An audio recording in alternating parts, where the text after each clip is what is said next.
प्रेरितों के काम। ये 2 खंडों की एक पुस्तक का दूसरा भाग है जिसे आज हम लूका प्रेरितों के काम कहते हैं। इन्हें एक ही लेखक लूका के द्वारा लिखा गया था, जो पौलुस के साथ यात्रा करने वाला सहकर्मी था। पुस्तक के परिचय से यह स्पष्ट है, जहां लूका कहता है, मैंने पहली पुस्तिका अर्थात सुसमाचार उन सब बातों के विषय में लिखी जो यीशु आरंभ से करता और सिखाता रहा। अब लूका यहाँ यह संकेत देता है कि प्रेरितों के काम की पुस्तक किस बारे में है। खंड 1 उस बारे में है जो यीशु आरंभ से करता और सिखाता रहा। खंड 2 तब इस बारे में होगा कि यीशु ने क्या करना और सिखाना जारी रखा, तथा ये हमें इस पुस्तक के नाम प्रेरितों के काम के बारे में एक बहुत ही दिलचस्प बिंदु की ओर ले जाता है, जो कि पारंपरिक तो है लेकिन मूल नहीं है। हालांकि इसकी अधिकतर कहानियों में कई प्रेरित पाए जाते हैं, पर शुरू से लेकर अंत तक पूरी कहानी को जोड़ने वाला वो स्वयं यीशु है,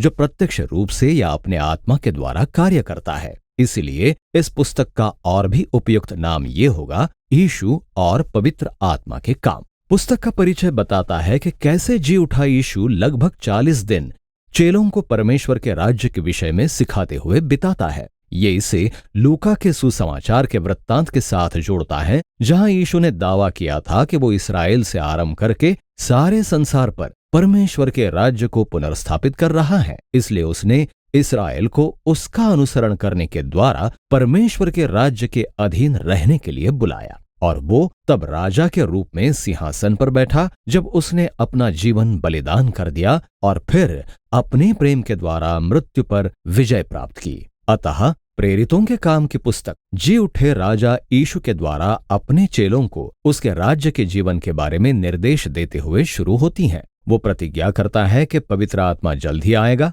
और उन्हें अपनी व्यक्तिगत उपस्थिति से भर देगा, और ये बात पुराने नियम के भविष्यवक्ताओं की एक मुख्य आशा को पूर्ण करती है। वो ये है कि मसीह के राज्य में परमेश्वर की उपस्थिति अर्थात उसका आत्मा आएगा और नए मंदिर में अपने लोगों के बीच वास करेगा और उनके हृदयों को बदल देगा। और इसलिए यीशु कहता है कि जब ऐसे होगा तो पवित्र आत्मा उसके चेलों को सामर्थ्य देगा कि वे यरूशलेम और सारे यहूदिया और सामरिया और पृथ्वी की छोर तक मेरे गवाह होंगे। यहां से यीशु उनकी आंखों के सामने बादलों पर ऊपर उठा लिया जाता है। ये दानियेल अध्याय 7 से लिया गया चित्रण है। ये इस बात को दिखाता है कि कैसे यीशु अब मनुष्य के पुत्र के रूप में सिंहासन पर जा बैठा, जो दुख उठाने के बाद निर्दोष सिद्ध हुआ और अब जगत पर परमेश्वर के राज्य का भागीदार है। वो प्रतिज्ञा करता है कि एक दिन वो वापस आएगा। इस प्रकार प्रेरितों के काम की पुस्तक का मुख्य विषय और उसकी रचना पहले ही अध्याय से प्रकट होते हैं। ये यीशु की कहानी है जो पवित्र आत्मा के द्वारा अपने लोगों की अगुवाई करता है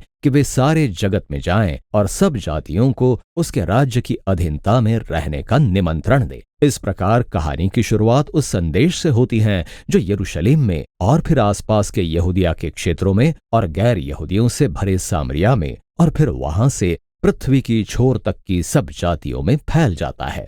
ये वीडियो पुस्तक के केवल पहले आधे भाग पर केंद्रित होगा। यरूशलेम पर केंद्रित रहने वाला खंड यीशु के उन अनुयायियों से शुरू होता है जो पिंतकुस्त के पर्व तक प्रतीक्षा करते हैं, जब प्राचीन जगत के दूर दूर स्थानों से यहूदी भक्त उस नगर में थे और पवित्र आत्मा बड़ी आंधी के समान चेलों पर उतरता है और आग जैसी लपटों के रूप में उनमें से प्रत्येक व्यक्ति पर प्रकट होता है और वे एक साथ परमेश्वर के बड़े बड़े कामों की चर्चा तथा घोषणा करने लगते हैं। और वे सब ऐसी भाषाएं बोलने लगते हैं जिन्हें वे पहले नहीं जानते थे, लेकिन वहां इकट्ठे हुए सब लोग उन्हें सही सही समझ रहे थे। अब ये देखने के लिए लूका इस कहानी में किस बात पर बल दे रहा है, इन सब चित्रणों की पुराने नियम की जड़ों को देखना महत्वपूर्ण है। सबसे पहले आंधी और आग, तंबू और मंदिर में परमेश्वर की महिमा से भरी अग्निमय उपस्थिति की कहानियों की ओर एक स्पष्ट संकेत है, और ये उस भविष्यवाणी प्रतिज्ञा से भी जुड़ा है कि परमेश्वर मसीह के राज्य के नए मंदिर में आकर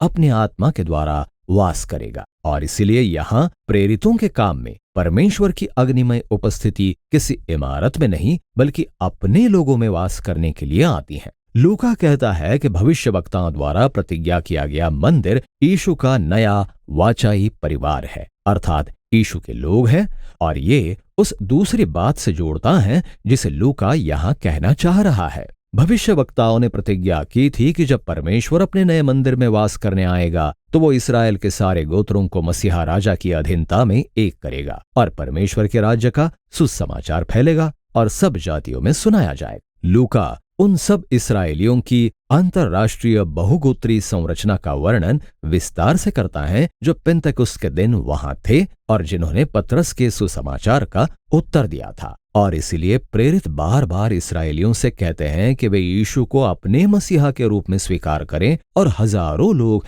ऐसा करते हैं जिसके द्वारा उदारता, आराधना और उत्सव के एक नए समुदाय की रचना होती है। परंतु सब लोग उत्सव नहीं मना रहे हैं। यहां से लूका दिखाता है कि कैसे यीशु के इस नए परिवार को जल्द ही यरूशलेम के अगुओं के विरोध का सामना करना पड़ा। सचमुच एक सुंदर समानांतर संरचना के साथ लूका दो मंदिरों की कहानी बताता है। परमेश्वर का नया मंदिर अर्थात यीशु के अनुयायियों का समुदाय प्रतिदिन मंदिर के आंगन में तथा घर घर में संगति के लिए एकत्रित होता है। अब इनके बीच पतरस और दूसरे प्रेरितों की दो कहानियां हैं जिनमें वे मंदिर के आंगन में लोगों को चंगाई देते हैं और उन्हें मंदिर के अगुओं के द्वारा गिरफ्तार कर लिया जाता है। और ये हर बार तब होता है जब पतरस ये दावा करते हुए उपदेश देता है कि यीशु ही इस्राएल का सच्चा राजा है। और इन सब के बीच में यीशु के अनुयायियों की एक कहानी है जिसमें वे गरीबों की सहायता करने के लिए अपनी धन संपत्ति बेचकर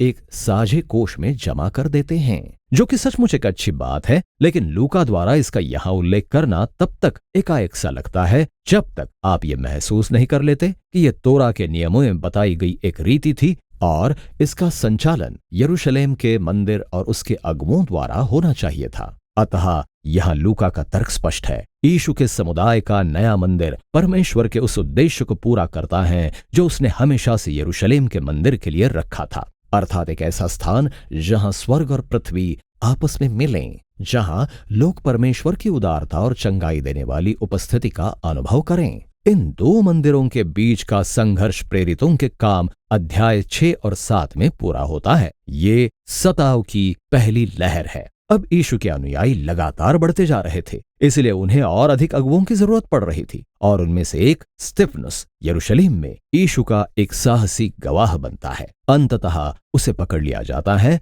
और उस पर मंदिर के विरोध में बातें करने का और यहाँ तक कि उसके लिए खतरा होने का आरोप लगाया जाता है। इस पर स्तिफनुस एक लंबा उपदेश देते हुए बताता है कि कैसे इस्राएल के अगुओं ने सदा परमेश्वर के भेजे हुए संदेशवाहकों का तिरस्कार किया है, जिनमें यीशु और अब उसके चेले भी शामिल है। इससे यरूशलेम के अगुए क्रोध से भर जाते हैं। वे स्तिफनुस की हत्या कर देते हैं और यीशु के अनुयायियों के विरोध में सताव की लहर चला देते हैं, जिसके कारण उनमें से बहुतों को नगर से भागना पड़ता है। लेकिन इसका विरोधाभासी असर पड़ता है। लूका दिखाता है कि कैसे ये सताव वास्तव में वो माध्यम बन गया जिसके द्वारा अब यीशु के लोगों को यहूदिया और सामरिया में भेज दिया गया। अब इस खंड में लूका ने अलग अलग कहानियों को इकट्ठा किया है और वे सब दर्शाती हैं कि कैसे अधिकांश यहूदी मूल का यरूशलेम में रहने वाला यीशु का समुदाय एक बहुजातीय अंतर्राष्ट्रीय आंदोलन बन गया। पहला सामरिया में फिलिप्पुस का मिशन है। ये इस्राएल के बैरी दुश्मनों का देश है और उनमें से कई लोग आकर यीशु का अनुसरण करने लगते हैं।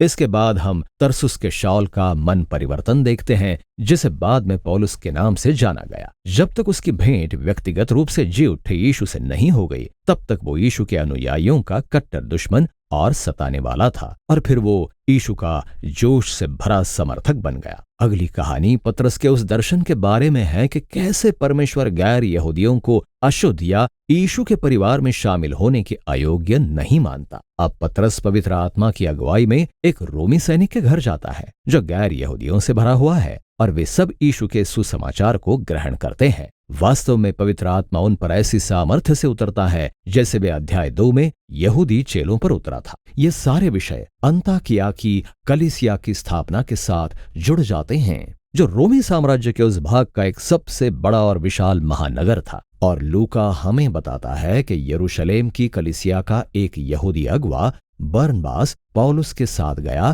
ताकि कलीसिया के इस समुदाय की अगुवाई करने में सहायता मिले। इस प्रकार वो इतिहास की पहली बड़ी बहुजातीय कलीसिया बनी। यहीं पर यीशु के अनुयायियों को पहली बार मसीही कहा गया और यहीं से पहले अंतर्राष्ट्रीय मिशनरियों को भेजा गया। हम यहाँ यीशु द्वारा दी गई आज्ञा को पूरा होते हुए देखते हैं। और यह हमें लूका की कहानी के शेष भाग की ओर ले जाता है। लेकिन अभी के लिए प्रेरितों के काम की पुस्तक का आधा भाग यही है।